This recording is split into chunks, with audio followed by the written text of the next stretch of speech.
Hello കൂട്ടുകാരെ, എല്ലാവർക്കും സുഖമല്ലേ? അപ്പോൾ അതാണ് ഒരു പാനിലോട്ട് ഒരു കോളിഫ്ലവർ ചേർത്ത് കൊടുക്കുന്നുണ്ട്. ഇനി ഇതിലേക്ക് ഒരു 2 മുട്ടയും കൂടെ ചേർത്ത് ഉണ്ടാക്കാൻ പറ്റുന്ന നല്ല അടിപൊളി ഒരു റെസിപ്പിയാണ് കേട്ടോ ഉണ്ടാക്കിയെടുക്കുന്നത്. അപ്പോൾ നമുക്കിത് എങ്ങനെ ഉണ്ടാക്കുന്നതെന്ന് കണ്ടു നോക്കാം. അതിന് മുന്നേ ചാനൽ ഇതുവരെ സബ്സ്ക്രൈബ് ചെയ്ത് ആരെങ്കിലും കാണുന്നുണ്ടെങ്കിൽ പ്ലീസ് ഒന്ന് സബ്സ്ക്രൈബ് ചെയ്തേക്കണേ. അപ്പോൾ ഞാനിത് ഉണ്ടാക്കാൻ വേണ്ടി ഇതാണ്ട് ഒരു കോളിഫ്ലവർ ഒന്ന് എടുത്തിട്ടുണ്ട് കേട്ടോ. അപ്പോൾ ഇതിൻ്റെ പകുതി എടുത്താലും മതിയാവും. ഇത് ചെറുതായതുകൊണ്ട് ഞാനിത് ഫുള്ളായിട്ട് തന്നെ എടുക്കുന്നുണ്ട്. അപ്പോൾ അതാണ്ട് ഇത് ഇങ്ങനെ ഒന്ന് ഗ്രേറ്റ് ചെയ്തെടുത്തേക്കാണ് കേട്ടോ ഞാൻ. അപ്പം നിങ്ങൾക്ക് ഇതുപോലെ ഗ്രേറ്റ് ചെയ്തെടുക്കാൻ താല്പര്യമില്ലെങ്കിൽ ചെറിയ ചെറിയ പീസസ് ആയിട്ടൊന്ന് അരിഞ്ഞെടുത്താലും മതിയാവും. അപ്പോൾ അതാണ്ട് നന്നായിട്ടൊന്ന് ചൂടുവെള്ളത്തിൽ കഴുകിയതിന് ശേഷം മാത്രമാണ് കേട്ടോ ഞാനിങ്ങനെ ഒന്ന് ഗ്രേറ്റ് ചെയ്തെടുത്തേക്കുന്നത്. അപ്പോൾ ഇതങ്ങോട്ട് മാറ്റി വെക്കാം. ഇനി ഒരു പാൻ ഒന്ന് അടുപ്പത്തേക്ക് വെച്ച് അതൊന്ന് ചൂടായി വരുമ്പോഴേക്കും അതിലേക്കൊരു 3 ടീസ്പൂണോളം വെളിച്ചെണ്ണ ചേർത്ത് കൊടുത്തിട്ടുണ്ട്. അപ്പോൾ വെളിച്ചെണ്ണ ഒന്ന് ചൂടായി വരുമ്പോഴേക്കും അതിലേക്ക് 1 ടീസ്പൂൺ കടുക് ഇട്ട് കൊടുക്കുന്നുണ്ട്. കടുക് ഒന്ന് പൊട്ടി വരുമ്പോഴേക്കും ഇതിലേക്ക് കുറച്ച് ഉഴുന്നും കൂടെ ഞാനൊന്ന് ചേർത്ത് കൊടുക്കുന്നുണ്ട് കേട്ടോ. അപ്പോൾ ഇതിലേക്ക് ഉഴുന്ന് ഇട്ട് കൊടുത്ത് ഇടയ്ക്കൊന്ന് കടിക്കാൻ കിട്ടുമ്പോൾ ഒരു ടേസ്റ്റാണ്, അതുകൊണ്ടാണ് ഉഴുന്ന് ചേർത്തത്. നിങ്ങൾക്ക് ഇഷ്ടമല്ലെങ്കിൽ ഉഴുന്ന് ഒഴിവാക്കാം കേട്ടോ. അപ്പം കുറച്ച് കറിവേപ്പിലയും കൂടെ ചേർത്തിട്ട് ആ ഉഴുന്നിൻ്റെയൊക്കെ കളർ ജസ്റ്റ് ഒന്ന് മാറി വരണം കേട്ടോ, ഒന്ന് ബ്രൗൺ കളർ ആവണം. ആ ഒരു സമയം വരെയും ഒന്നങ്ങ് വഴറ്റി കൊടുക്കാം.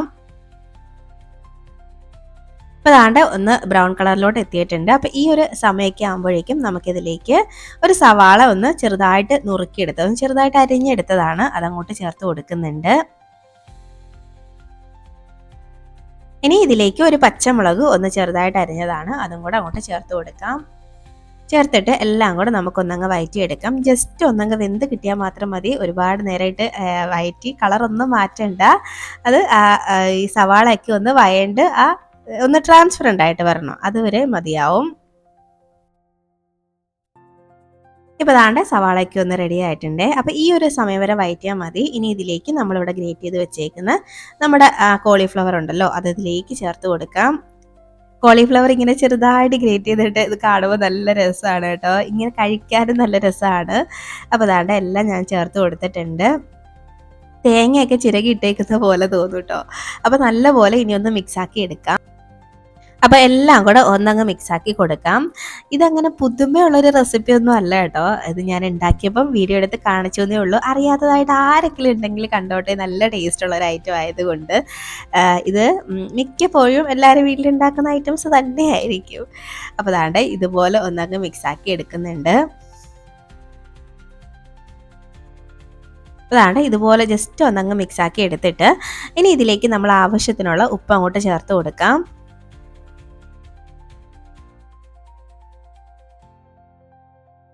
അപ്പോൾ ഉപ്പും കൂടെ ചേർത്തിട്ട് വീണ്ടും ഒന്നും കൂടെ ഒന്നങ്ങ് വഴറ്റി കൊടുക്കാം. ഉപ്പ് എല്ലാ ഭാഗത്തേക്കും ഒന്നാവുന്ന രീതിയിൽ നന്നായിട്ട് ഒന്നങ്ങ് മിക്സാക്കി എടുക്കുന്നുണ്ട്.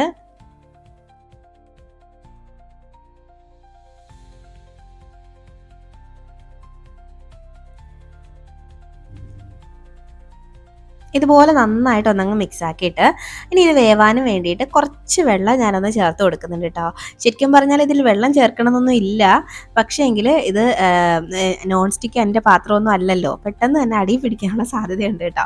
അപ്പോൾ നോൺ സ്റ്റിക്കിൻ്റെ പാനിൽ വെള്ളം ചേർക്കണം തന്നെ ഇല്ല, അല്ലാതെ അടച്ചു വെച്ച് ഇളക്കിയിട്ട് കൊടുത്തു കഴിഞ്ഞാൽ വേവും. അപ്പം ഞാനിത് സ്റ്റെയിൻലെസ് സ്റ്റീലിൻ്റെ പാത്രം ആയതുകൊണ്ട് തന്നെ കുറച്ച് വെള്ളം ചേർത്ത് കൊടുക്കുന്നുണ്ട്. ജസ്റ്റ് ഒന്ന് ഒതുക്കി വെച്ച് കൊടുക്കാം. ഒരുപാട് വെള്ളമൊന്നും ചേർക്കണ്ട, കുറച്ച് വെള്ളം മാത്രം ചേർത്തിട്ട് നമുക്ക് ഇതൊന്ന് അടച്ചു വെച്ചിട്ട് ഒന്ന് വേവിച്ചെടുക്കാം.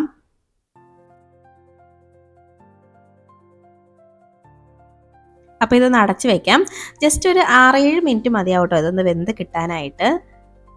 ഇപ്പോൾ ദാണ്ട ഒരു 6-7 മിനിറ്റ് ആയിട്ടുണ്ട്. അപ്പോൾ ആ വെള്ളമൊക്കെ വറ്റി കോളിഫ്ലവറൊക്കെ നന്നായിട്ട് വെന്ത് കിട്ടിയിട്ടുണ്ട്.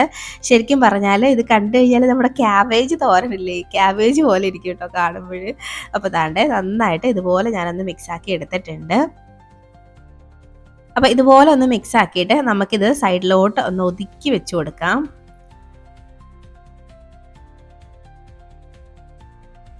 ഇതുപോലെ സൈഡിലോട്ടൊന്ന് ഒതുക്കി വെച്ചിട്ട് ഇനി ആ സ്പേസിൽ നമുക്ക് കുറച്ച് വെളിച്ചെണ്ണയും കൂടെ ഒന്ന് ചേർത്ത് കൊടുക്കാം. ഞാൻ നേരത്തെ പറഞ്ഞ പോലെ നോൺ സ്റ്റിക്കിൻ്റെ പാൻ ആണെങ്കിൽ ഇതിലേക്ക് നമ്മൾ ഇനി വെളിച്ചെണ്ണ ചേർക്കേണ്ട ആവശ്യമൊന്നുമില്ല, ഡയറക്റ്റ് തന്നെ നമുക്ക് മുട്ട ഇതിലേക്ക് പൊട്ടിച്ചൊഴിക്കാവുന്നതേ ഉള്ളൂ. ഇത് പിന്നെ സ്റ്റെയിൻലെസ് സ്റ്റീലിൻ്റെ പാത്രം ആയതുകൊണ്ട് ഞാൻ ഇതിലേക്ക് കുറച്ച് എണ്ണ ഒഴിച്ചിട്ടാണ് മുട്ട ചേർക്കുന്നത് കേട്ടോ. അപ്പോൾ അതാണ്ട് ഒരു 2 മുട്ട ഞാനൊന്ന് പൊട്ടിച്ചൊഴിക്കുന്നുണ്ട്. ഇനി ആ മുട്ടയ്ക്ക് ആവശ്യത്തിന് കുറച്ച് ഉപ്പ് അതിൻ്റെ മേളിലൂടെ ഒന്ന് വിതറി ഇട്ട് കൊടുക്കുന്നുണ്ട്. ഇനി നമുക്ക് ജസ്റ്റ് ഒന്നങ്ങ് മിക്സാക്കി കൊടുക്കാം. ആ മുട്ട മാത്രം ജസ്റ്റ് ഒന്ന് ഉടച്ചു കൊടുക്കുന്നുണ്ട്.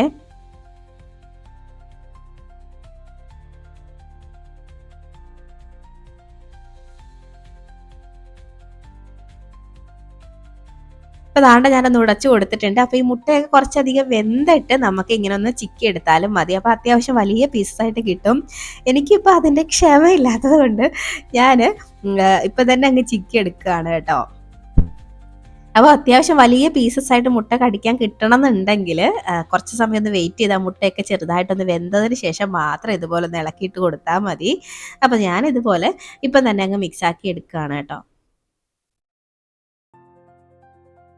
ഇതുപോലെ എല്ലാം കൂടെ അങ്ങ് മിക്സാക്കി മുട്ടയൊക്കെ നന്നായിട്ട് വേവുന്ന വരെ ഒന്ന് ഇളക്കി എടുക്കണം. അപ്പോൾ ഇതുപോലെ ഒന്ന് വഴറ്റി ഒന്ന് കൊടുക്കാം.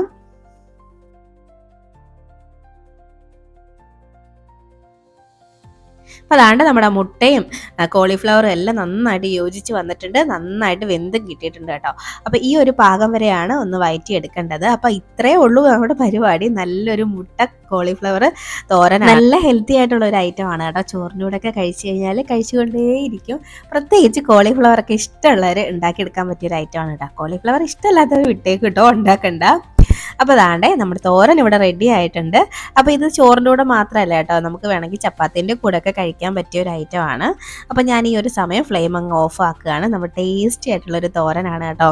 അപ്പോൾ നിങ്ങൾ ആരെങ്കിലും ഇതുപോലെയുള്ള തോരൻ ഉണ്ടാക്കി നോക്കിയിട്ടില്ലെങ്കിൽ ഉറപ്പായിട്ട് ഉണ്ടാക്കി നോക്കൂ കേട്ടോ, എന്തായാലും ഇഷ്ടമാവും. അപ്പോൾ ഉണ്ടാക്കി നോക്കിയിട്ട് അഭിപ്രായം പറയാൻ മറക്കരുത് കേട്ടോ. അതുപോലെ വീഡിയോ ഇഷ്ടമാവുകയാണെങ്കിൽ ലൈക്ക് ചെയ്യാനും മറക്കല്ലേ. അപ്പോൾ നമുക്ക് ഇനി ഒരു റെസിപ്പിയുമായിട്ട് വീണ്ടും കാണാം. അതുവരേക്കും ബൈ. Thanks for watching.